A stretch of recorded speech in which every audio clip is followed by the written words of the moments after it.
Hello നമസ്കാരം. Tara's wonder കിച്ചണിലേക്ക് എല്ലാവർക്കും സ്വാഗതം. നമുക്കിന്ന് സൺഡേ സ്പെഷ്യലായിട്ടൊരു ചിക്കൻ കറിയുടെ റെസിപ്പി ആണ് ഞാൻ വീഡിയോ ആയിട്ട് വന്നേക്കണത്. അപ്പോൾ ചിക്കൻ എളുപ്പത്തിൽ എങ്ങനെ വറുത്ത് നമുക്ക് കറി വെക്കണതിൻ്റെ ഒരു വീഡിയോ ആണിത്. പെട്ടെന്ന് ഉണ്ടാക്കിയെടുക്കാൻ പറ്റും. അപ്പോൾ എല്ലാവർക്കും എപ്പോഴും വറുത്ത് കറി വെക്കണതായിരിക്കും ചിലപ്പോൾ മക്കൾക്കൊക്കെ ഇഷ്ടം.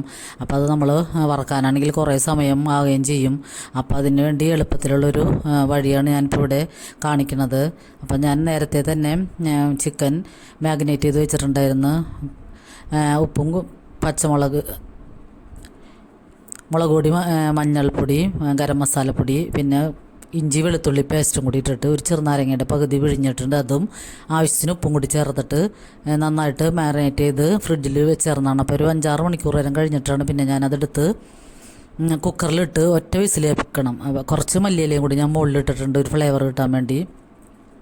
എന്നിട്ട് നമ്മൾ വെള്ളമൊന്നും ഒട്ടൊഴിക്കരുത്. അപ്പോൾ വെള്ളമൊക്കെ നന്നായിട്ട് വാർന്ന് പോയതിന് ശേഷമാണ് ഞാനിപ്പോൾ കുക്കറിൽ വേവിക്കാനിട്ടേക്കണത്. അപ്പോൾ 5-6 മണിക്കൂർ നേരം ഫ്രിഡ്ജിൽ വെച്ചതിന് ശേഷമാണ് കുക്കറിലേക്ക് ഇട്ടേക്കണത്. എന്നിട്ട് നമ്മളൊരു വിസിൽ ഇട്ട് കഴിഞ്ഞിട്ട് വിസിൽ ഓഫ് ചെയ്യണം. എന്നിട്ട് വേണമെങ്കിൽ വിസിൽ കളഞ്ഞാലും കുഴപ്പമില്ല, വേവ് കൂടാതിരിക്കാൻ വേണ്ടി. അപ്പോൾ അതേ നമുക്ക് ഉടയാതെയൊക്കെ വെന്ത് കിട്ടിയിട്ടുണ്ട് ഒറ്റ വിസിൽ ഇട്ടിട്ട്. അപ്പോൾ നമുക്കതവിടെ മാറ്റി വെക്കാം. പിന്നെ അതിലേക്ക് നമ്മൾ 2 സവാള, ഇടത്തര സവാള, പിന്നെ കുറച്ചും കൂടി വെളുത്തുള്ളി എടുത്തിട്ടുണ്ട്. ഇഞ്ചി നേരത്തെ ഇട്ടേക്കണ പിന്നെ ഞാൻ ഇഞ്ചി എടുത്തിട്ടില്ല. പിന്നെ 3-4 പച്ചമുളകും മല്ലിയില കുറച്ചും കൂടി എടുത്തിട്ടുണ്ട്. അപ്പോൾ അതും കൂടി എടുക്കാം. പിന്നെ 2 തക്കാളിയും കൂടിയും അരിഞ്ഞ് മാറ്റി വയ്ക്കാം. എന്നിട്ട് നമുക്ക് പാൻ എടുത്ത് വെച്ചിട്ട് അതിലേക്ക് വെളിച്ചെണ്ണയാണ് ഒഴിച്ചു കൊടുക്കണത്. എന്നിട്ട് നമ്മൾ ഈ വെന്ത കഷ്ണങ്ങൾ ഫ്രൈ ചെയ്തെടുക്കാം. അപ്പോൾ നമ്മൾ സാധാരണ വറക്കണ പോലെ തന്നെ കൂടുതൽ സമയമൊന്നും ചെറുതിലും ഹൈ ഫ്ലെയിമിലൊക്കെ ഇട്ടിട്ട് അങ്ങോട്ടും ഇങ്ങോട്ടും തിരിച്ചും മറിച്ചും കുറേ നേരമൊന്നും ഇത് മറിച്ച് തിരിച്ചിടേണ്ട ആവശ്യമില്ല. ഇതൊന്ന് പുറമൊന്നും മുരിഞ്ഞ് കിട്ടിയാൽ മതി. ഉള്ളൊക്കെ നന്നായിട്ട് വെന്തിട്ടുണ്ട് ചിക്കൻ്റെ. അപ്പോൾ വേഗം ചെയ്തിട്ടുണ്ട്, ഫ്രൈ ആവുകയും ചെയ്യും. അപ്പോൾ അങ്ങനെയുള്ളൊരു എളുപ്പവഴിയാണിത്. അപ്പോൾ ഇങ്ങനെയാകുമ്പോൾ നമുക്ക് സിമ്പിളായിട്ട് നല്ല ടേസ്റ്റുള്ള നല്ല ചിക്കൻ കറി ഉണ്ടാക്കിയെടുക്കാൻ പറ്റും. നമുക്ക് പെട്ടെന്നൊക്കെ കറി വെക്കണമെന്ന് തോന്നുമ്പോൾ ഇങ്ങനെ ചെയ്തെടുത്താൽ മതിയാവും. കുക്കറിൽ വേവുമ്പോൾ തന്നെ ഇതിൻ്റെ വേവ് 3/4 ഭാഗം വേവും കഴിഞ്ഞിട്ടുണ്ട്. പിന്നെ ഫ്രൈ ചെയ്യുമ്പോൾ അതിൻ്റെ ഒരു മൊരിച്ചിലും കൂടി ആകുമ്പോൾ നല്ല അടിപൊളി ടേസ്റ്റായിരിക്കും. അപ്പോൾ ഇത് നമുക്ക് ചെറുതിയിലിട്ടിട്ട് തന്നെ വെളിച്ചെണ്ണയിലിട്ട് ഞാൻ കുറച്ച് കറിവേപ്പിലയും കൂടി അതിലിട്ട് കൊടുക്കുന്നുണ്ട്. എന്നിട്ടൊന്ന് തിരിച്ച് മറിച്ചിട്ടിട്ട് നമുക്കെല്ലാം ഫ്രൈ ചെയ്തെടുക്കാം.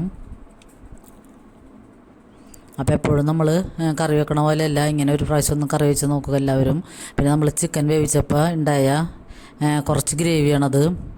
വെള്ളമൊന്നും ഞാൻ ഒട്ടൊഴിക്കാത്ത കാരണം അധികം ഗ്രേവിയൊന്നുമില്ല. അപ്പോൾ നമുക്ക് ഈ ചിക്കൻ വറുത്ത പാനിൽ തന്നെ കുറച്ചും കൂടി വെളിച്ചെണ്ണ ഒഴിച്ചിട്ട് ഞാൻ സവാളയും പച്ചമുളകും കറിവേപ്പിലയും കുറച്ച് വെളുത്തുള്ളിയും കൂടി ഇട്ടിട്ടുണ്ട്. അതും ഒരു 1/4 ടീസ്പൂൺ ഉപ്പും കൂടി ഇട്ടിട്ട് തക്കാളിയും കൂടി ചേർക്കുക. ഇത് വഴന്നൊന്നും കൂടുതൽ സവാളയൊക്കെ ബ്രൗൺ നിറമൊന്നും ആവണ്ട. നമ്മൾ ചില്ലി ചിക്കനൊക്കെ എടുക്കണ പാകത്തിന് എടുത്താൽ മതിയാകും. അപ്പോൾ അതൊന്ന് വാടിക്കഴിയുമ്പോൾ തന്നെ നമുക്ക് 1 ടീസ്പൂൺ മസാലപ്പൊടിയും 1 ടീസ്പൂൺ മുളക് പൊടിയും കൂടി ചേർക്കാം. പിന്നെ ഞാൻ ഇതിലേക്ക് 2 ടീസ്പൂൺ മല്ലിപ്പൊടിയും കൂടി ചേർക്കുന്നുണ്ട്. ആ വീഡിയോ മിസ്സായി. അപ്പോൾ അതും കൂടി ചേർത്തിട്ട് നന്നായിട്ടൊന്ന് വഴറ്റി കൊടുക്കുക. അപ്പോൾ ഇതിൻ്റെയൊക്കെ പച്ചമണമൊക്കെ ഒന്ന് മാറി വാടിയാൽ മതിയാകും. എന്നിട്ട് നമ്മൾ ഈ കുക്കറിൽ ബാക്കിയുള്ള ചിക്കൻ്റെ ഒരു ഗ്രേവി ഇതിലേക്ക് ഒഴിച്ചു കൊടുക്കാം. എന്നിട്ട് നമുക്കതിലേക്ക് ഒരു സോയാ സോസ് ഒരു ടീസ്പൂണും ടൊമാറ്റോ സോസ് കുറച്ച് കൂടി ഒഴിച്ചു കൊടുക്കാം. അപ്പോൾ അതൊക്കെ ഒഴിക്കുമ്പോൾ നമുക്ക് റെസ്റ്റോറൻറ്റിൽ നിന്നൊക്കെ കഴിക്കണ ചിക്കൻ്റെ ഒരു ടേസ്റ്റ് വരും. അപ്പോൾ ഇത് മക്കൾക്കൊക്കെ കൊടുക്കാൻ പറ്റിയ നല്ലൊരു അടിപൊളി റെസിപ്പിയാണ്. കൂടുതൽ പൊടികളോ മസാലപ്പൊടിയോ മുളക് പൊടിയോ ഒന്നും ചേർക്കാതെയാണ് ഞാനിത് എടുത്തേക്കണത്. അപ്പോൾ അധികം എരിവൊന്നുമില്ലാതെ കഴിക്കാൻ പറ്റിയ നല്ലൊരു അടിപൊളി ചിക്കൻ കറിയാണ്. ഫ്രൈ ചെയ്ത് ചിക്കൻ കറി വെച്ചതാണ്.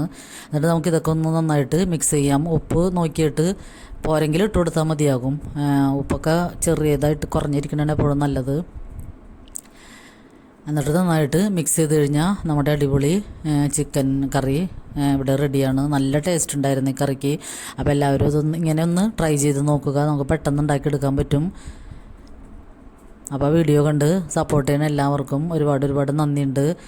ഇനിയും എല്ലാവരുടെയും സപ്പോർട്ടും വേണം. അപ്പോൾ സബ്സ്ക്രൈബ് ചെയ്യാതെ കാണുന്ന കൂട്ടുകാരുണ്ടെങ്കിൽ പ്ലീസ് ഒന്ന് സബ്സ്ക്രൈബ് ചെയ്ത് സപ്പോർട്ട് ചെയ്യണേ. പിന്നെ എല്ലാവരുടെയും ലൈക്കൊക്കെ വേണം. അപ്പോൾ അടുത്തൊരു വീഡിയോയുമായി വരുന്നത് എല്ലാവർക്കും